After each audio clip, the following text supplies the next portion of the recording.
¿Y cómo están? Volvemos otra vez a las clases especiales.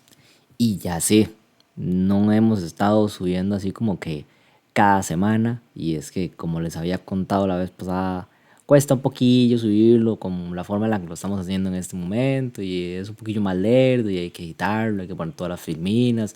De la otra forma es un poquito más sencillo, simplemente sí, pues, se va, se da la clase en medio de la iglesia y bueno, se tarda menos y es más fácil de subir. Pero gracias a Dios aquí estamos. Entonces, la meta es que a partir de ahora, cada sábado, se publica algo. Ah, ya nos falta muy poquito porque ya estamos muy avanzados, ya casi terminamos el apocalipsis. Y literal, eso es lo que nos faltan. Estamos en el capítulo 20, entonces nos faltarían solamente este y otros dos capítulos más. Y con eso se termina todo el libro de Apocalipsis y ya lo habremos visto todo como se tiene que ver.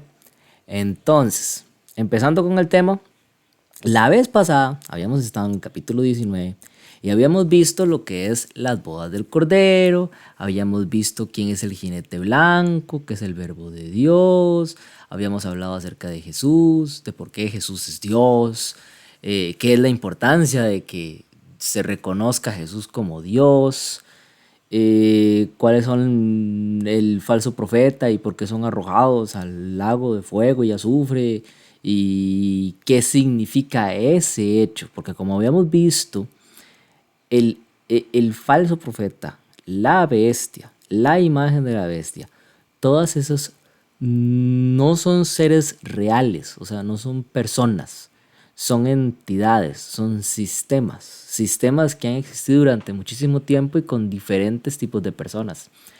Entonces, cuando dice que son castigados o que son heridos o que son muertos o que son tirados en el fuego de azufre y su humo sube por los siglos de los siglos, esa clase de cosas habla acerca de la destrucción de el sistema en sí mismo. No habla acerca de una muerte o de un infierno. De hecho, en la Biblia no se habla acerca de un infierno.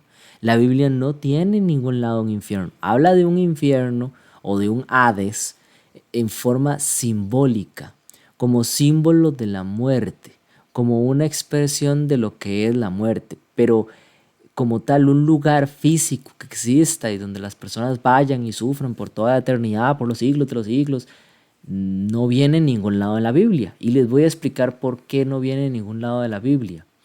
Vean, analicémoslo de una forma lógica, nada más.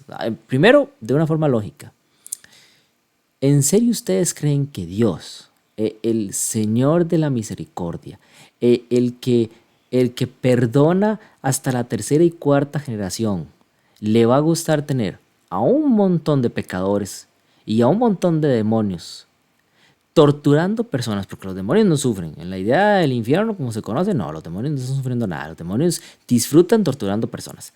Entonces va a tener a un montón de demonios torturando personas que por una pequeña vida de 80, 90, 100, 1000 años, los que estuvieron antes del diluvio, ellos van a sufrir toda la eternidad siendo castigados de las peores formas y sufriendo un montón de dolor, pero para siempre.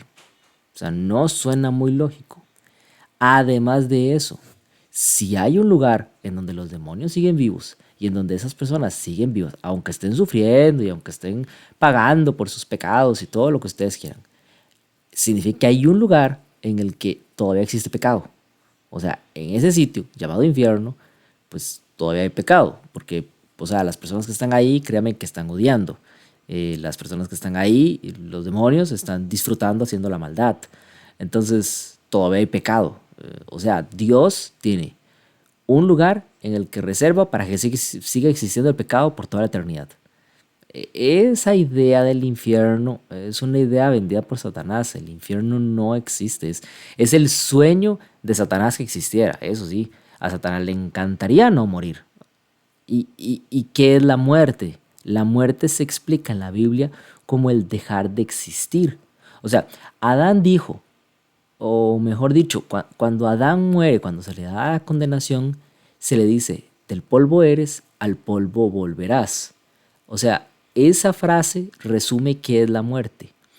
Adán era un poco de polvo tierra, o sea, no existía todavía. Dios agarró, recogió un poco de polvo con agua, según el libro de Job, de lodo, creó un muñequito en forma humana, con todas sus neuronas y sistema circulatorio y todas sus cosas, y después respiró en su nariz aliento de vida, o sea, la energía para activarlo, y ¡pum! Fue un alma viviente, o sea, estuvo vivo, fue una criatura viviente ya. Entonces, antes de que Adán fuese una criatura viviente, pues era un poco de polvo y no existía como tal él. O sea, él no existía, no estaba consciente, no había un Adán. Adán empezó a aparecer después de que el polvo se reuniera en el muñequito y le respiraran aliento de vida. Entonces, antes de eso, Adán lo que era un poco de polvo. O sea, Adán no era nada, Adán no existía.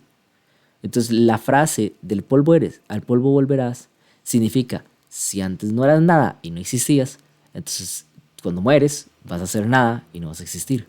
O sea, eso es lo que representa la muerte. Ese es el símbolo de la muerte en la Biblia. El que algo que existe deja de existir.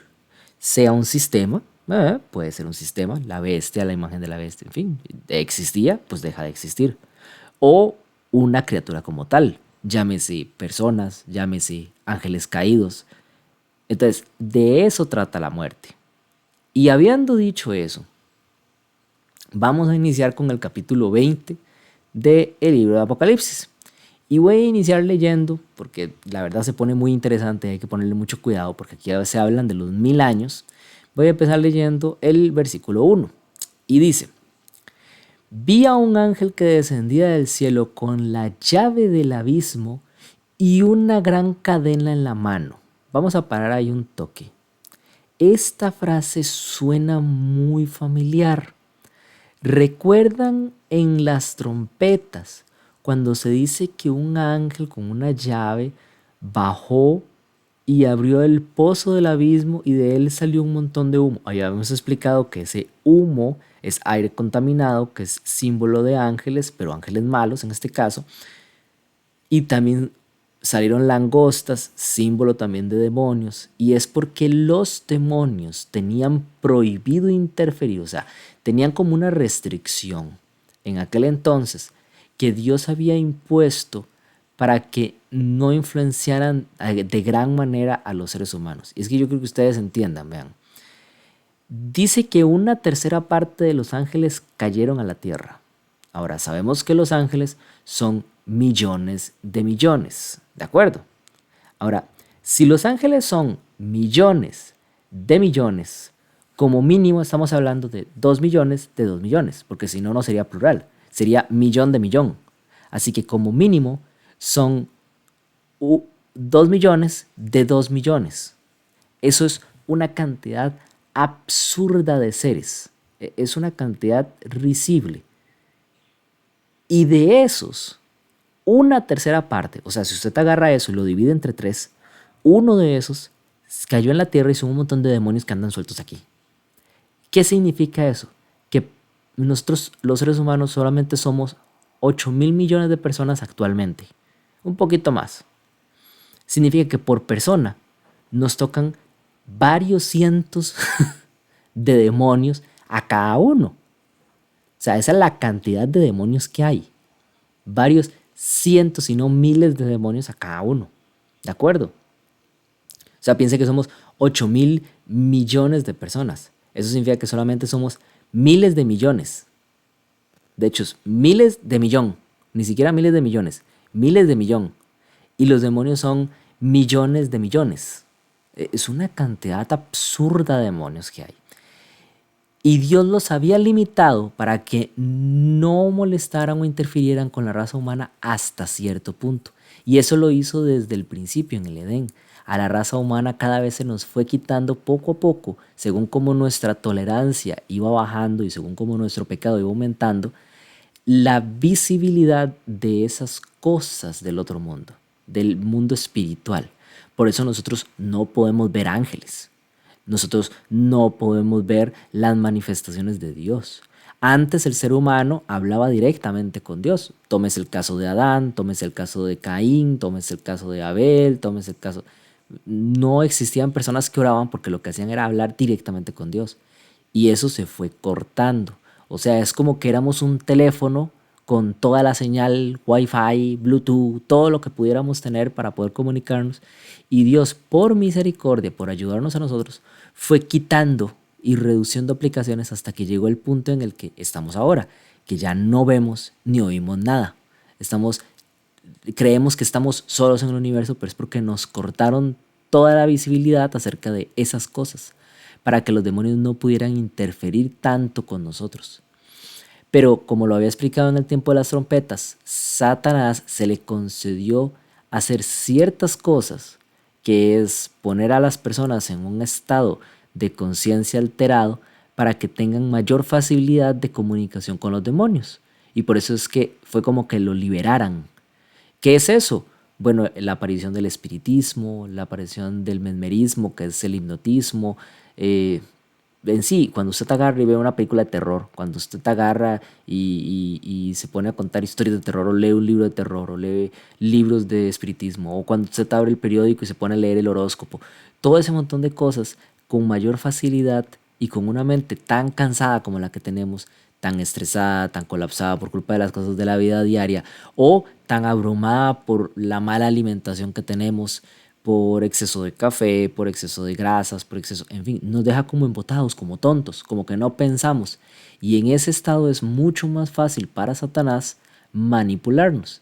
Y no es algo que me estoy inventando. O sea, ustedes van con cualquier psicólogo o cualquier mentalista y les va a decir que sí, que las personas cuando están en un estado de conciencia un poco alterado o un poco cansados, o cuando están trasnochados, mal dormidos, o cuando han comido muy mal, o las personas que tal vez no son muy sanas, no hacen ejercicio, etcétera, etcétera, son más fáciles de influenciar que las personas que no lo son.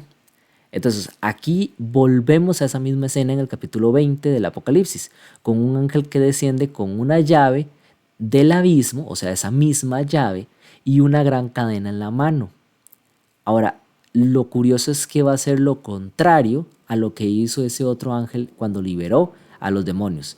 Dice, y prendió al dragón, la serpiente antigua, que es el diablo y Satanás, y lo ató por 1000 años y lo arrojó al abismo y lo encerró y puso su sello sobre él para que no engañase más a las naciones hasta que fuesen cumplidos 1000 años, y después de esto debe ser desatado por un poco de tiempo.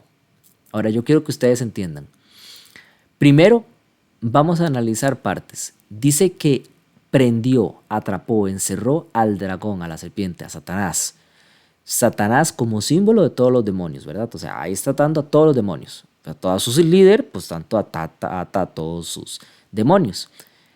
Aquí es donde se está cumpliendo la frase que Jesús dijo, la parábola de que llegará el hombre y tomará los bienes del reino de algunos, sino primero lo agarra y lo ata y lo amarra y, en fin, primero lo domina para poder tomarlo de él. En este caso, eso es lo que está pasando aquí.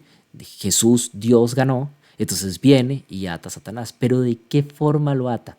Primero, vamos por partes. Dice que lo ata en el abismo, ¿de acuerdo? Ahí es, lo arroja al abismo y lo encerró y le puso un sello sobre él. Ahora, el abismo, y yo ya lo había explicado en otra clase, es aquí. Esto es el abismo. O sea, nosotros estamos literalmente en el abismo. El abismo representa un lugar en donde no hay creación, el borde, el límite donde se crea, ¿de acuerdo? Entonces, antes de que la Tierra existiera, antes de que todo el universo que conocemos existiera y que Dios lo haya creado, la luna, las estrellas, el sol, este planeta, el agua, los animales y los vegetales y todos los reinos que hayan en esta Tierra, antes de que todo eso fuese creado, era el abismo, un lugar en donde no había nada. Bueno, en ese sentido, Dios lo está encerrando en o el borde que todavía no ha sido creado, que está muy cerquita de la tierra, o sea, ahí Dios va creando poco a poco en el infinito de la nada que hay, y Dios va creando cosas y apareciendo cosas. Entonces, o en ese borde o literalmente aquí en la tierra, pero para que eso se cumpla, la tierra tiene que haber regresado al estado anterior a su creación. O sea, simbólicamente, Dios nos está diciendo que la tierra va a estar tan devastada, tan destruida. los astros, las estrellas, todo va a estar tan colapsado, tan dañado, tan destruido, que va a aparecer como antes de la creación. Eso es lo que nos está diciendo. O sea, sería aquí o en el borde de eso. ¿De acuerdo? Y tiene sentido, porque la Biblia dice que con la venida de Dios aquí a la tierra, de Jesús, los astros se conmoverán, la tierra se retorcerá, el cielo será como un pergamino. O sea, literalmente está poniendo a la tierra en un estado como el que estaba antes de la creación, con un poco de desorden. Entonces, tiene sentido que lo llame abismo, así que probablemente es aquí en la tierra.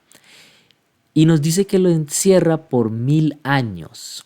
Ahora, habíamos dicho que en la Biblia todo lo que aparezca es simbólico, en el Apocalipsis. Siempre que aparece algo es simbólico.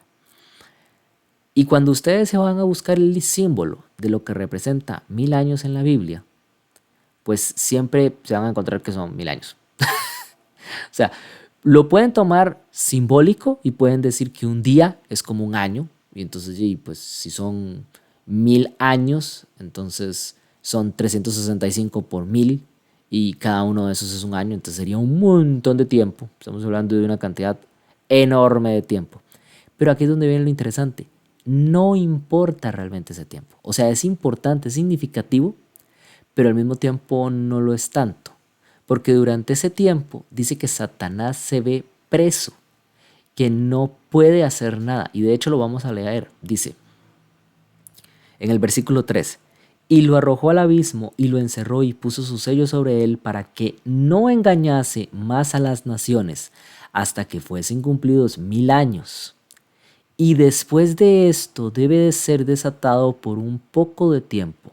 Entonces, Satanás es atrapado, encerrado. Y ya vimos que no necesariamente tiene que ser que literal lo encadenan y lo dejan tirado en el suelo. No es necesario. Lo que están haciendo es amarrándolo para hacer la obra que él normalmente hace. ¿Que cuál es? Engañar. Así de simple. Ahí lo dice, no puede engañar más a las naciones. O sea, está restringido a no poder hacerlo. Y ustedes me dirán, ¿cuáles naciones? Si la tierra fue destruida y la tierra fue devastada, ya vimos lo que le pasa a las plagas. Y cuando llega Jesús, están todos a punto de pelear en lo que se llama el Armagedón. Y todos se arrepienten y van contra la ramera y la destruyen, que ya lo estudiamos. Y entonces llega Jesús y destruye al falso profeta, a la bestia, a la imagen de la bestia. ¿Y qué representa eso? Pues a todas las personas que se pusieron el sello.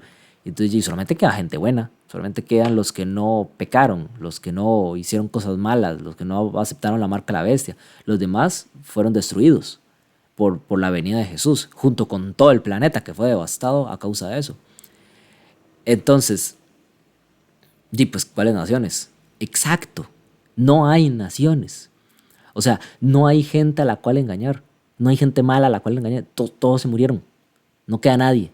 Por eso es que Satanás es amarrado durante ese tiempo. Pero lo interesante es que dice, y después de esto debe ser desatado por un poco de tiempo más. Y esa parte es súper interesante. Durante esos 1000 años, un evento tiene que suceder.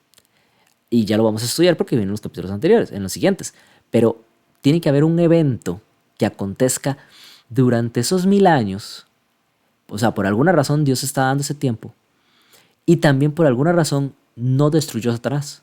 Piénsenlo, ¿por qué no destruyó a Satanás? O sea, destruyó a todos los hombres pecadores que se armaron en el Armagedón, destruyó a la bestia, al falso profeta y a su imagen, o sea, a todas las personas que estaban con la marca de la bestia, destruyó a todos, excepto a los hombres buenos, a los que no se habían contaminado y que estaban con él, a excepción de ellos, destruyó a todos los seres humanos más. ¿Por qué dejó vivos a todos los demonios? O sea, ¿cuál es el propósito de dejarlos vivos ahí? Bueno, cumple un propósito muy importante. La primera es, Satanás va a tener 1000 años o más tiempo. Depende como si es simbólico o no. No sabemos. En algún momento vamos a darnos cuenta, pero el punto es, durante ese tiempo, Satanás no va a poder hacer nada. Solamente va a meditar. Solo va a pensar. Solamente va a estar aquí estancado junto con otros demonios que están peleando entre ellos y echándose la culpa entre ellos. Igual que lo serían las personas muy malas. Y durante ese tiempo va a poder meditar acerca de todas las cosas que hizo. Piénsenlo, Satanás no ha tenido un tiempo, un break, un respiro desde que el conflicto empezó. Estaba en el cielo, en el cielo desafió a Dios, corrompió a los ángeles, cayó del cielo y fue desechado y ya no se le permitió estar más en el cielo. Entonces fue tirado a lo que sería el abismo y luego ve cómo forman la tierra. Y entonces se le crea el plan de contaminar a otras criaturas y otros seres, tal vez de otros mundos, de otros tipos que no sean ángeles, pero no lo consigue. Entonces ataca a la raza humana y cuando ataca a la raza humana lo consigue. Y después de ahí empieza una batalla con Jesús acerca de poder salvarse él el pescuezo y demostrar que tenía la razón y que Jesús era el malo. Y es todo un conflicto que ya lleva, según la Biblia, hasta la fecha, varios miles de años, unos 6000 años. Y durante ese tiempo él no ha parado, o sea, no ha tenido tiempo para reflexionar acerca de todo lo que él mismo ha hecho. O sea, piénsenlo. Puede ser un ángel, puede ser un demonio, puede ser lo que sea, pero él sigue siendo una criatura viva y muy inteligente y que conoció mucho cómo era Dios y que adicional a eso sabía cómo era el cielo y que adicional a eso sabe lo que es la maldad. Entonces, literal, Dios le está dando un tiempo para que él reflexione acerca de todas las cosas malas que ha hecho. ¿Saben por qué? Porque Dios es misericordioso en todo sentido. O sea, literalmente les voy a decir esto para que ustedes me entiendan. Dios no quiere que nadie se pierda, ni siquiera que Satanás se pierda. Si Satanás de verdad, de corazón, se arrepintiera, y los demonios, y todos los que pecaron, si de verdad se arrepintieran, si hubiese la posibilidad de que eso sucediera, Dios estaría dispuesto a perdonarlos, incluidos los demonios, incluido Satanás, incluido a todos. Pero el problema es que no lo hacen. ¿Por qué? Por enojo, por odio, por envidia, por lo que ustedes quieran ponerle de nombre, por orgullo, o por vanidad, o por deseo, por codicia, por lo que sea. Pero el punto es, no lo hacen. Pero Dios tiene que demostrar que le dio hasta la última oportunidad, incluso a Satanás y a sus demonios. Eso es ese tiempo de reflexión que ellos tienen ahí. Eso, de eso trata. Pero dice que va a volver a ser desatado por un poco de tiempo. ¿Y en qué va a caer? Pues en lo mismo, no va a mostrar nada de arrepentimiento, va a hacer exactamente las mismas cosas. Ahora, ¿de qué tratan esos 1000 años? ¿Qué se va a hacer durante esos 1000 años? Bueno, hay un propósito que se tiene que cumplir durante esos 1000 años. Y lo tienen que cumplir los hijos de Dios. Dice en el versículo 4, y ya casi terminamos. Y vi tronos y se sentaron sobre ellos los que recibieron facultad de juzgar. Ahora, la Biblia dice que nosotros seremos reyes y sacerdotes. Los reyes y los sacerdotes son los que juzgaban en la antigüedad. O sea, la Biblia dice que se nos dará para juzgar incluso a los ángeles. Así habla la Biblia, que juzgaremos a los ángeles. Para ser precisos, eso viene en Primera de Corintios 6, 2 al 3. Dice, hablando Pablo, no saben ustedes que nosotros juzgaremos a los ángeles, pues con más razón los asuntos de esta vida. O sea, él estaba diciendo, ¿cómo no vamos a juzgar las cosas buenas o malas de esta vida si incluso vamos a juzgar ángeles? Ahora, obviamente, no vamos a juzgar ángeles buenos. Vamos a juzgar ángeles caídos. Esos son los que tienen que tener un juicio. No, ¿por qué Gabriel va a ser juzgado? ¿O por qué los ángeles del cielo que solamente han hecho el bien van a ser juzgados? No tiene sentido. Entonces los ángeles que vamos a juzgar son los malos. Estos a los que se les dieron tronos y se sentaron y se les dio la facultad de juzgar, seríamos nosotros. Bueno, los que se salven, si es que nos salvamos nosotros, Dios quiera que sí, entonces seríamos nosotros. Y de hecho se los puedo demostrar porque dice, y vi las almas de los decapitados por causa del testimonio de Jesús y por la palabra de Dios, los que no habían adorado a la bestia ni a su imagen y que no recibieron la marca en sus frentes ni en sus manos, y vivieron y reinaron con Cristo 1000 años. Son esos 1000 años. Y dice que reinan con Cristo. Los reyes son los que juzgan. Y ustedes me dirán, porque esa frase suena un poco rara, ¿de qué vamos a ser reyes? O sea, ¿que vamos a reinar sobre qué? ¿Sobre los ángeles o qué? No, no, no, no. Déjenme explicarle. En el cielo, Dios crea potencias y cosas, animales y criaturas. seres de todo tipo, y a esos seres, a esas cosas creadas como el planeta Tierra, por ejemplo, los pone abajo de lo que él llama a sus hijos. ¿Sus hijos qué son? Los ángeles, por ejemplo. Los ángeles son hijos de Dios. Otro ejemplo, los ancianos que vienen en la Biblia. Los ancianos no son ángeles, son 24 ancianos que sí, pues son de una clase diferente, son una raza distinta, pero también son hijos de Dios. Y ellos también se sientan sobre tronos y también juzgan porque son reyes. ¿Reyes de qué? De lo que Dios haya creado. Pero ellos son los que tienen potencia sobre esas cosas. En este caso a nosotros se nos dio todo el planeta Tierra. Y es bastante. A Adán se le dio eso. Entonces, de esa forma es que reinamos. Somos co-reinantes junto con los ángeles, junto con esos 24 ancianos, etcétera, etcétera, etcétera. Y dice que se nos da por 1000 años. Ahora, ese tiempo nosotros vamos a juzgar a los ángeles. Pero ¿cómo vamos a juzgar a los ángeles? Vean, yo quiero que ustedes entiendan esto.